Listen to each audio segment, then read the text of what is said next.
এসব কি হচ্ছে? ছোট কর্তা, এই হতচ্ছাড়া গরিবের খাবারে বিষ মিশিয়েছিল।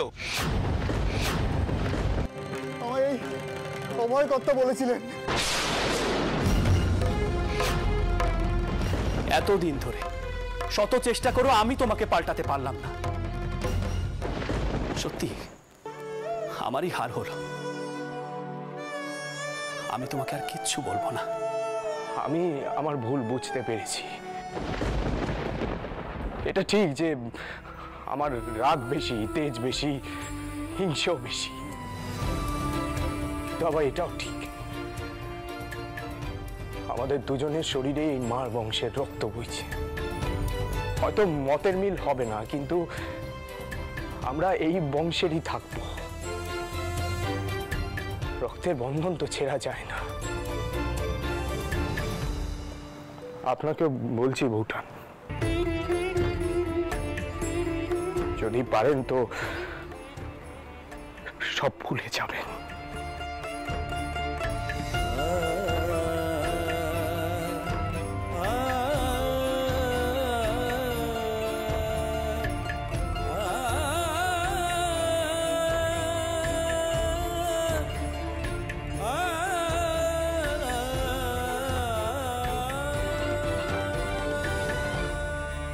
শুনলেন তো, শুনলেন তো আপনি? শুনলাম, কিন্তু রানী এর আগেও সে এই কথা দুবার বলেছে। এত কিছুর পরে তাকে আর বিশ্বাস করা যায় না।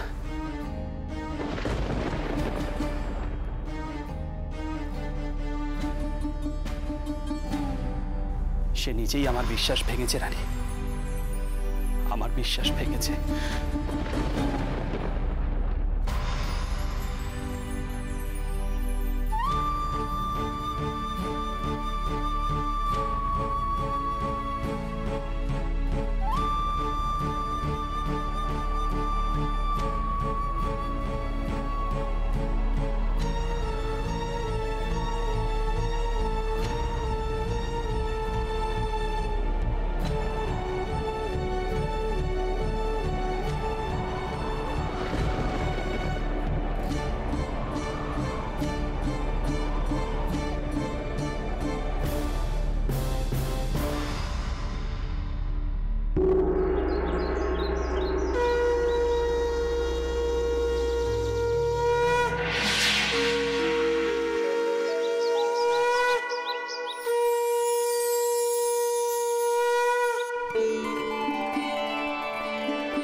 তুই মুখে দিয়ে দিলি, এটা করে দিলি ওটা।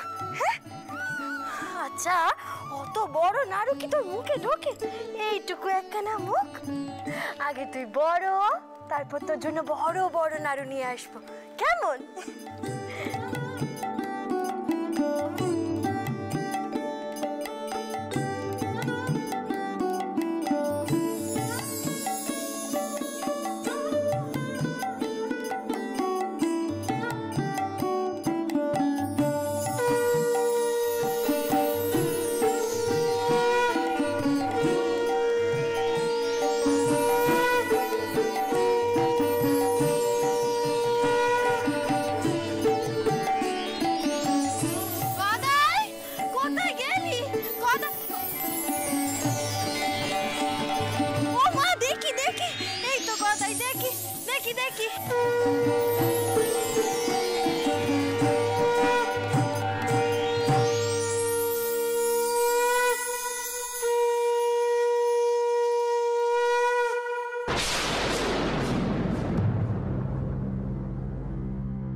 কিসের আওয়াজ হলো? কে রে?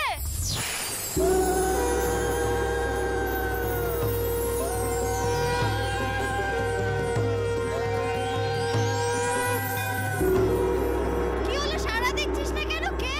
কিসের আওয়াজ হলো?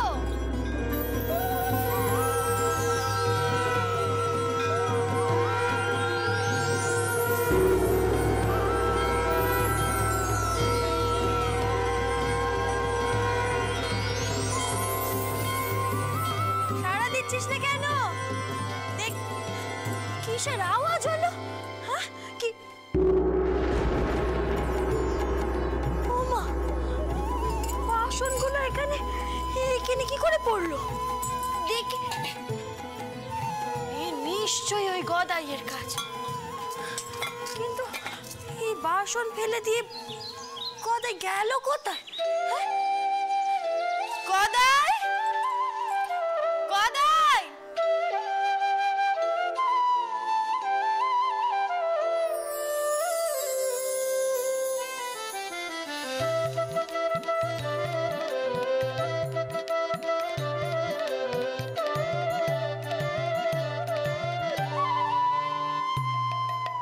গোবিন্দ গোপাল পরম দয়ালু নিকটে যে কালো রক্ষা করো দিন জলে অনন্ত মহিমা তব অনন্ত মহিমা তব মোরা কি জানি হে সব থাকতে পারি শুধু মগন যে ধ্যানে মগন যে ধ্যানে মগন যে ধ্যানে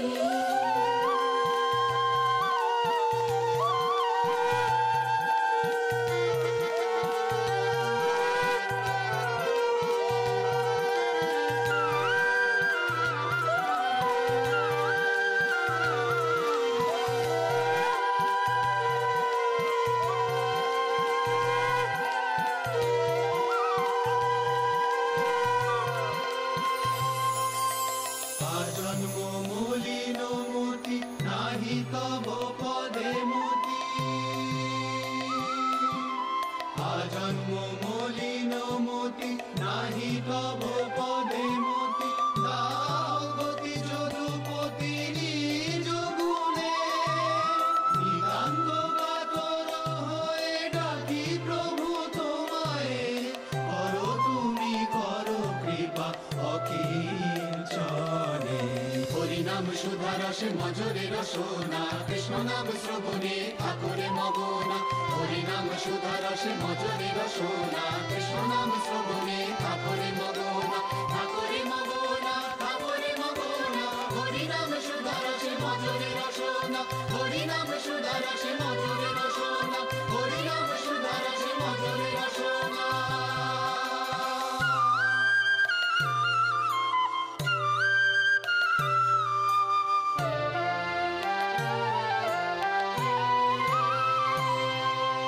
সংকটে দুর্যোগে করহ পরিত্রাণ হরি তুমি মোদেরু বিপদ ভঞ্জন বিপদ ভঞ্জন তুমি বিপদ ভঞ্জন ভক্তে বিতরিছ তুমি বড় ভয় তারো তারো তুমি বিশ্বজন তারো তারো তুমি বিশ্বজন তারো তারো তুমি বিশ্বজন হরিনাম সুধা রসে মজরে রসনা কৃষ্ণ নাম শ্রবণে ঠাকুরে মগনা হরিনাম সুধা রসে মজরে রসনা কৃষ্ণ নাম শ্রবণে ঠাকুরে মগনা ঠাকুরে মগনা ঠাকুরে মগনা হরিনাম সুধা রসে মজরে রসনা হরিনাম সুধা রসে মজরে রসনা হরিনাম সুধা রসে মজরে রসনা হরি হরি হরি হরি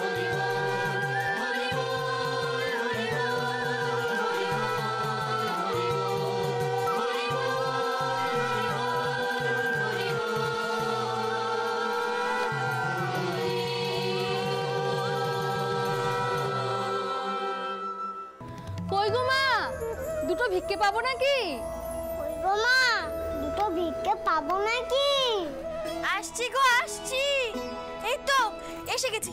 ও বউ আয় তো দেখি, আয় আয় নে আয় নে আয় নে আয় নে আয় দেখি।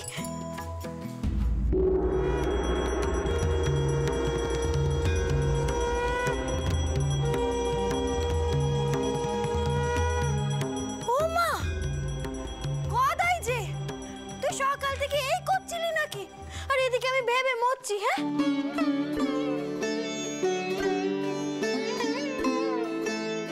হ্যাঁ গো মা, গোপাল ঠাকুর তো আমাদের সাথে সকাল থেকেই ঘরে ঘরে ভিক্ষে করে বেড়াচ্ছে, তাই ভাবলুম সবার শেষে এই বাড়িতেই আসি।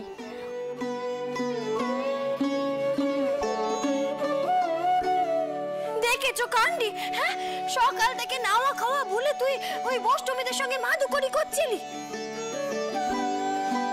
না না না, এ ছেলেকে নিয়ে আর পারা যাচ্ছে না। ও বউ, তুই দাঁড়িয়ে আছিস কেন? তোর দেখি ওকে ওর হাত পা গুলো ধুয়ে দিয়ে কিছু খাইয়ে দে, কেমন? হ্যাঁ, আমার রাম আর রামেশ্বর কিন্তু এমন দ্বারা ছিল না, আমি বলে দিচ্ছি। নাও নাও নাও নাও দেখি।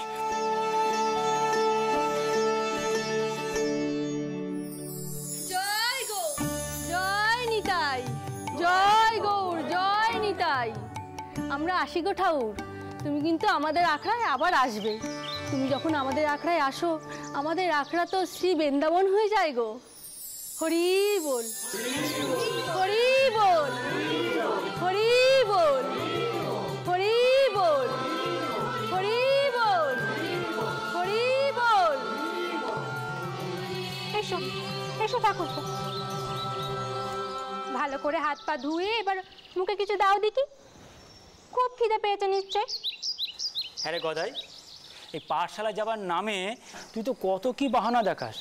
তোর নাকি পা ব্যথা করে, হাত ঝনঝন করে, দাঁত কটকট করে, তা এখন ঘুরঘুর করে ভিক্ষে করার সময় তো পা ব্যথা করে না বুঝি? তাছাড়া ওরা মাদুকরি করে খায়, তুই তো তা করিস নে, তবে তুই ওদের সঙ্গে ঘুরে ঘুরে বেড়াস কেন? আমি মাদুকরি করলে দোষ কি?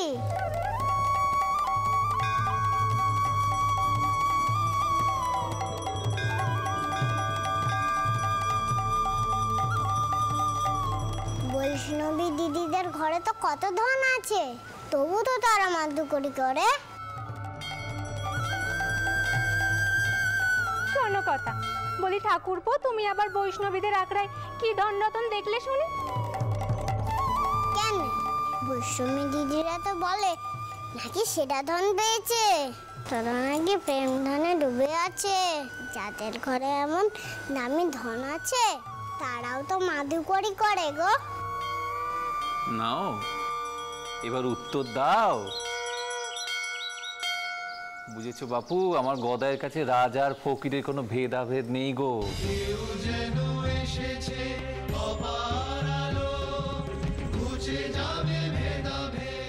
নেই তো, একদিন সবাইকে জিতে উঠতে হবে বাবা।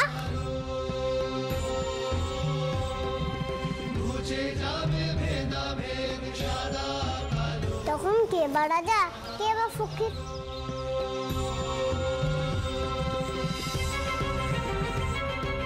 এই তো কালই দেখলুম পাশের গা থেকে ভূতের শ্মশানে কাকে যেন পোড়াতে নিয়ে এলো। সে নাকি মস্ত বড় লোক ছিল, যে জিতে আগুন দিল সব শেষ, সব ছাই হয়ে গেল।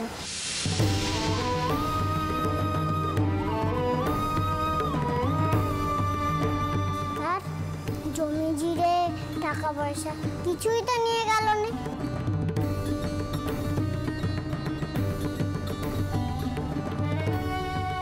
তাহলে কেন গরিব বড় লোক দুই দুই করে হয় বলো তো?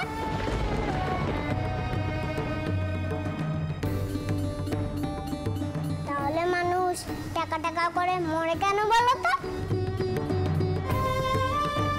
সঙ্গে তো কিছুই নিয়ে যায়নি। হ্যাঁ রে গদাই, তুই এত কথা শিখলি কি করে? এসব কথা কি আর শেখাতে হয় গো? দেখেছো কান্ডি? হ্যাঁ, আচ্ছা গদাই, গদাই আমি তোকে বলেছিলাম না তুই শ্মশানে আর যাবি না, তুই আবার সেই শ্মশানে গেছিলি। হ্যাঁ ও রাম, রাম বাবা তুই একটু বল না তোর ভাইকে, তোর কথাই যে একটু শোনে। গদাই আয় বাবা,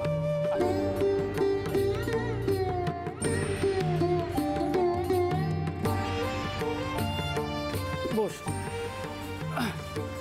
শোন গদাই, কাল থেকে নিয়ম করে পাঠশালে যাবি।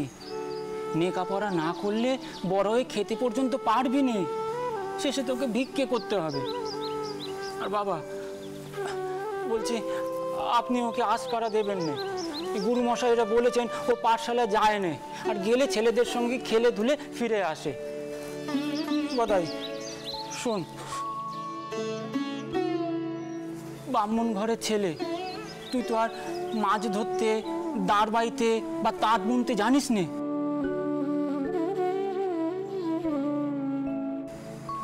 পুজো আচ্চাই আমাদের কর্ম, তার জন্য লেখাপড়া শিখতে হয়। পুঁথি না পড়লে পুজো আচ্চা করবি কি করে, সংসার চালাবি কি করে?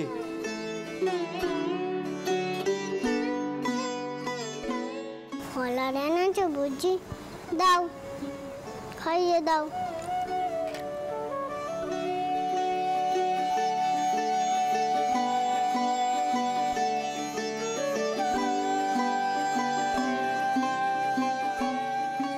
কিরে গদাই, কথার জবাব দিচ্ছিস না যে?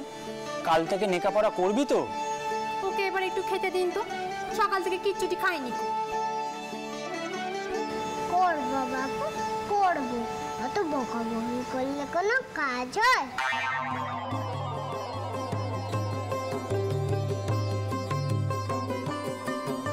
বাবা বাছা করে বুঝিয়ে কইতে হয়, তবেই না মানুষ কথা শোনে।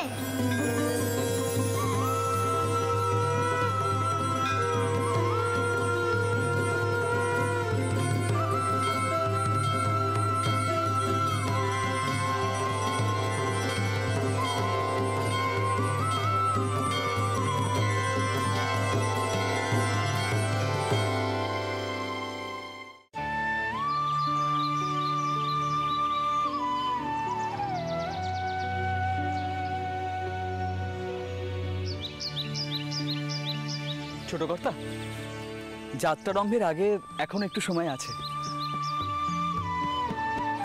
ঘটক ঠাকুর, আপনি সোনাবেড়িয়ায় খবর গেছে তো যে আজই আমরা কুমারীর বিবাহ সম্বন্ধে কথা বলতে যাচ্ছি?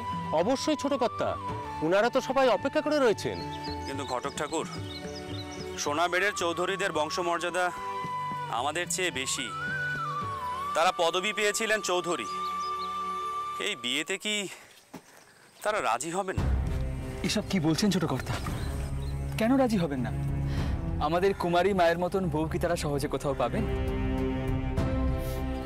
আপনি তাকে একদম অন্যরকম ভাবে মানুষ করেছেন। সে তো বটেই, সে তো বটেই। তবে ছোট কর্তা, পাত্র কিন্তু ভীষণ সুপুরুষ। আমাদের কুমারী মার সঙ্গে পাত্রকে বেশ মানাবে। আর বংশের কথা সে তো আমি আগেই জানিয়েছি ওনাদেরকে, আর সেই কারণেই তো ওনারা আপনার সাথে কথা বলতে রাজি আছেন। ঠাকুরমশাই, এই বিয়েতে আমি কেন এত আগ্রহ দেখাচ্ছি আপনি সেটা জানেন? আগে আমি আন্দাজ করতে পারি ছোট কর্তা, পাত্র লেখাপড়া জানা। হ্যাঁ, সেটা অবশ্য একটা কারণ। তবে আরও একটা কারণ আছে, প্যারিমোহন অর্থাৎ কুমারীর সম্ভাব্য পাত্র। সে জানবাজারের খুব কাছেই একটা বাড়ি নিয়ে থাকে। বিয়ের পরে অনায়াসে সে বাড়িতে থাকতে পারবে, আর আমার কুমারী মা তার স্বামীর সাথে তার নিজের বাড়িতেই থাকতে পারবে। আমি ভাবছি আজই এই প্রসঙ্গটা নিয়ে তাদের সঙ্গে কথা বলবো। আপনি কি বলেন? আগে অপরাধ যদি না নেন ছোট কর্তা, তাহলে একটা কথা বলি। আজই এই বিষয়ে কথা বলবার কোনো দরকার নেই। বিবাহ হয়ে যাক, তারপর না হয় জামাইকে বলবেন। সঠিক কথা কি সীমান্তবাবু, তখনই তো কুমারী মা সব বুঝিয়ে বলতে পারবে। এখন এসব কথা বলা উচিত হবে না। বলছেন? বেশ, তবে তাই হবে। ছোট কর্তা, সূর্য মাথার উপরে উঠছে, এবার তাহলে যাত্রারম্ভ করা যাক। তাহলে আসুন ছোট কর্তা।